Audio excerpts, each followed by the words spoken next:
ఈ రికార్డు విదేశానికి తీసుకెళ్లే అధికారం వాళ్ళకి ఎవరిచ్చారు? ఏ నియమానుసారం ఇచ్చారు? దాని విషయంలో ప్రభుత్వం వద్ద ఏదైనా ఆధారం ఉంటే దాన్ని ఎందుకు ప్రకటించి విదేశీ బ్యాండ్ మీద వాయించి పరీక్షిస్తేనే రాష్ట్రగీతంగా ఉండే అర్హత ఉంటుందని ఎవరు నిర్ణయించారు? అది సరే, అంతగా అవసరం భావించిన తర్వాత మాస్టర్ కృష్ణారావు ప్రయత్నించి పోలీసు, మన సైన్యం మరియు ఇంగ్లాండ్లో బ్యాండ్ మాస్టర్ గార్డనర్ దగ్గర ఉండి వందే మాతరం సర్టిఫికేట్ తెచ్చినప్పటికీ దాన్ని నెహ్రూ ఎందుకు ఒప్పుకోవాలి? మన రాష్ట్రగీతం యొక్క రాగం విదేశీయుల నిర్ణయాన్ని బట్టి ఉండాలని ఎవరు భావించారు? ఇంతటి మహత్వమైన రాష్ట్రగీత విషయాన్ని చర్చించడానికి రాజ్యాంగ సమితి సభ్యులకు ఎందుకు అవకాశం ఇవ్వాలి? సభ్యులు చర్చించకుండా రాజ్యాంగ సమితి అధ్యక్షుడు చెబితే చాలని నిర్ణయించిందెవరు? ఇటువంటి ప్రశ్నలు చాలామంది అడిగారు. వందే మాతరాన్ని రాష్ట్రగీతం చెయ్యకుండా ఏ గీతాన్నైనా కొందరు దేశ నాయకులు రాష్ట్రగీతంగా నిర్ణయించారు.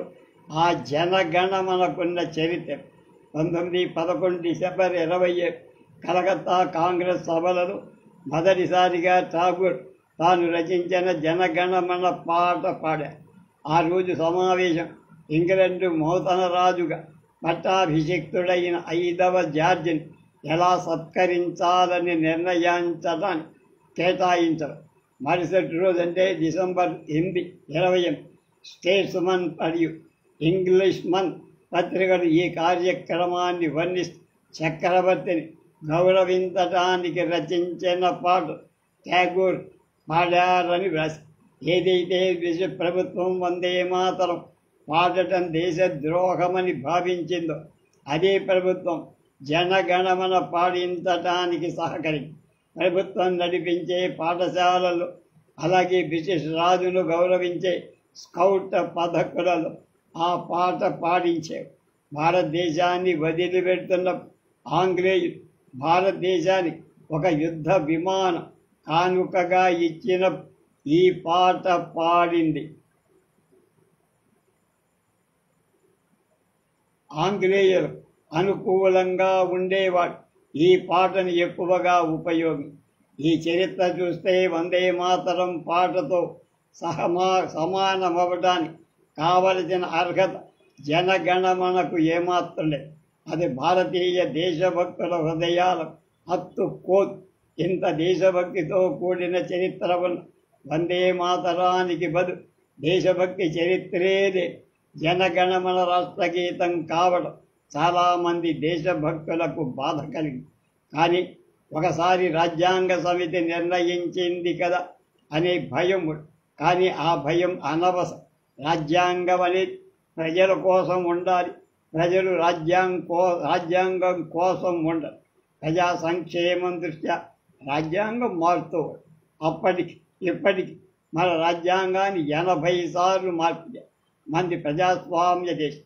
వందే మాతరం పట్ల దేశ ప్రజలు ప్రగాఢ భక్తి శ్రద్ధలుంటే ఇప్పుడు రాజ్యాంగ సవరణ చేసేవాళ్ళైనా సరే రాష్ట్రగీతం స్థానం ఇవ్వడానికి అవకాశం.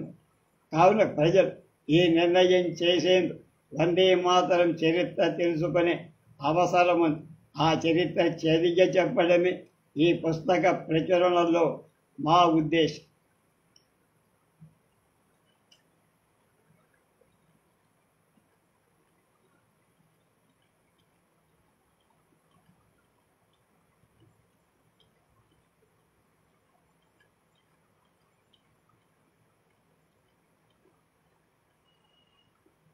దీంతో బంకించంద్ర చటర్జీ గారు ఆయన రాసిన వందే మాతరం గీతానికి 150 ఏళ్ళు రావడం జరిగింది. ఇప్పుడు మనం ఏం చేస్తున్నాం?